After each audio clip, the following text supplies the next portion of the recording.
Boa tarde, presidente. Boa tarde a todos os vereadores, funcionários desta casa. Moisés, parabéns pela fala. E aos munícipes que nos acompanham. Senhores vereadores, no dia 15 de março, foi publicado no site da 94 a seguinte matéria: Bauru registra mais 11 mortes pelo coronavírus e taxa de ocupação de leitos está em 122%. No dia 17 de março, matéria publicada pelo site da Jovem Pan, diz o seguinte: 15 pacientes morreram à espera de leitos para Covid em Bauru. Bom, não está sendo novidade abrirmos os meios de comunicação e nos depararmos com a notícia que 5 pessoas, 10 pessoas, 15 pessoas morreram à espera de leitos e, inclusive, em descumprimento de ordens judiciais. Semana passada teve uma matéria onde 7 pessoas estavam aguardando leitos e com ordem judicial concedida. Nós fizemos uma visita pela Comissão de Saúde semana passada com o vereador Locadora e o vereador Carlinhos. E o vereador Locador, ele, até pela experiência que ele tem como técnico de enfermagem e vivendo ali aquela situação, aquele dia a dia em um dos hospitais de Bauru, ele fez um questionamento muito importante lá. E ele perguntou o seguinte: quanto tempo um paciente com Covid está aguardando para ser transferido, para sair da UTI Covid? E nós percebemos ali que superam os 15 dias, inclusive tendo casos que chegaram a 72 dias numa UTI Covid. E isso é muito preocupante porque nós sabemos da cepa nova, da mutação do vírus, da dificuldade que tem, que é pior do que o vírus comum. Mas o que acontece? Passados 14 dias, essa pessoa que está lá na UTI, ela não transmite mais o vírus. Então, o interessante é que se ela continuasse necessitando de um leito de UTI, para que ela fosse transferida por uma UTI comum, e não que ela permanecesse numa UTI Covid, como aconteceu nesse caso que nós dissemos, de um paciente que ficou 72 dias na UTI Covid. Por quê? Primeiro, porque a UTI Covid, ela tem um gasto maior. Ela precisa de mais equipamentos, mais funcionários. Não à toa, o governo federal, ele paga ali, ele reembolsa nos leitos habilitados Covid R$ 1.600, enquanto o pagamento de uma UTI comum é R$ 800. Então, só pelo valor nós já sabemos aí que há uma diferença entre essas UTIs. Aparelhagem, por exemplo, a bomba de infusão, aquele aparelho que fica controlando, dosando a medicação que vai no paciente. Tem pacientes lá que nós vimos que chega a ter 5 bombas de infusão no mesmo paciente.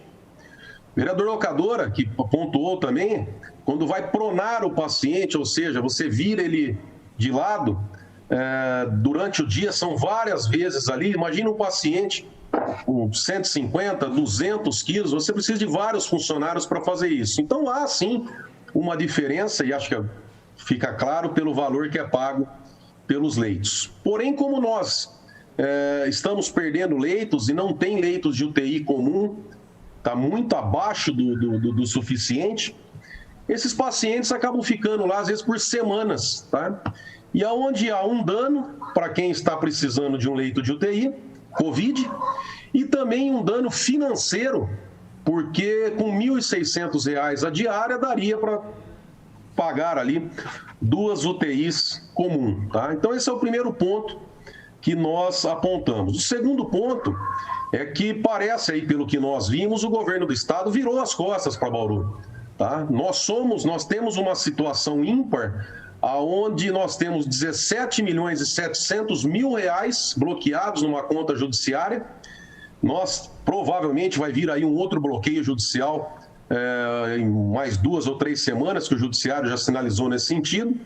Nós temos um hospital de clínicas pronto, foi arrumado lá o telhado, foi, acho que, comprado o exaustor, estão trabalhando, já era para ter sido entregue essa parte do ar comprimido.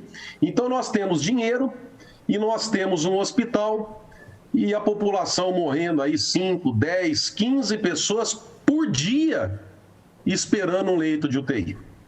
Então, esse vereador vem sugerir, tá, numa linha já adotada brilhantemente pelo nosso mestre constitucionalista e vereador, professor Segala, para que conversamos novamente com o Ministério Público e trabalhemos aí no sentido de liberar parte do fundo de tratamento de esgoto.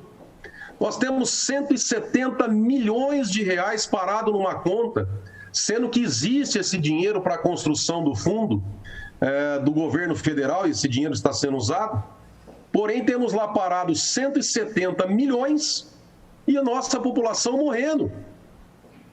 Sabe, eu não consigo, desculpa, mas acredito que os senhores também sejam assim, mas eu não consigo dormir, eu não tenho dormido à noite de saber que eu fui eleito vereador para ajudar a nossa população, que nós temos 170 milhões de reais no fundo de tratamento de esgoto, 17 milhões e 700 bloqueado numa conta judicial, um hospital pronto para ser usado e morrendo aí em torno de 10 pessoas por dia nos hospitais públicos.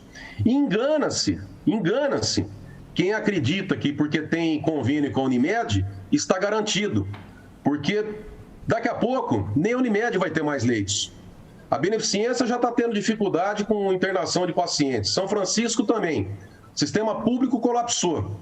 E daqui a pouco o Judiciário vai começar a mandar internar com aquela verba de 17 milhões na Unimed. Então, entendo que nós não podemos esperar chegar até esse momento do colapso total.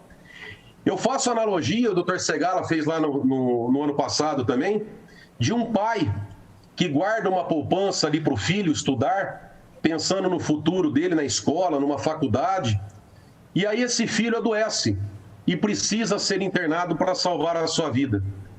Qual pai, qual dos senhores vereadores, pai ou mãe, que deixaria esse dinheiro aplicado numa poupança enquanto o seu filho corre risco de morrer à espera de um leito hospitalar? Então, vereadores, não podemos aceitar uma situação dessa. Nós fomos eleitos pelo povo. Por mais que tenha dificuldade em usar esse dinheiro, e não estou falando aqui usar esse dinheiro sem fim específico para criar praças, prédios, enfim. Eu estou falando para que façamos um projeto de lei em conjunto de todos os vereadores, para que libere esse dinheiro em cima de projeto com fim específico e com prazo determinado. Pois até o final do ano, se Deus quiser, todos nós estaremos vacinados e passaremos por esse momento difícil da humanidade. Mas até lá, senhores vereadores, nós fomos eleitos para defender a população. Nós não podemos nos omitir, senhores. O artigo 1º da Constituição diz que todo o poder emana do povo, que será exercido diretamente ou através de seus representantes. E, nesse caso, o povo de Bauru nos elegeu para cuidar de seus interesses. Eu não consigo dormir tranquilo, botar a cabeça no travesseiro tranquilamente, com o poder que me foi dado pelo povo de Bauru, sabendo que a população está morrendo e que nós não tomamos uma atitude nesse sentido. Então, peço encarecidamente aos senhores para que trabalhamos nesse sentido. Estourou meu tempo, presidente? O senhor tem 1 minuto e 20 segundos. Eu faço reserva do meu tempo, presidente. Não, vereador, nesses primeiros 10 minutos não há reserva. Se o senhor quiser finalizar... Então, eu terminei. Então, finalizei, presidente. Muito obrigado.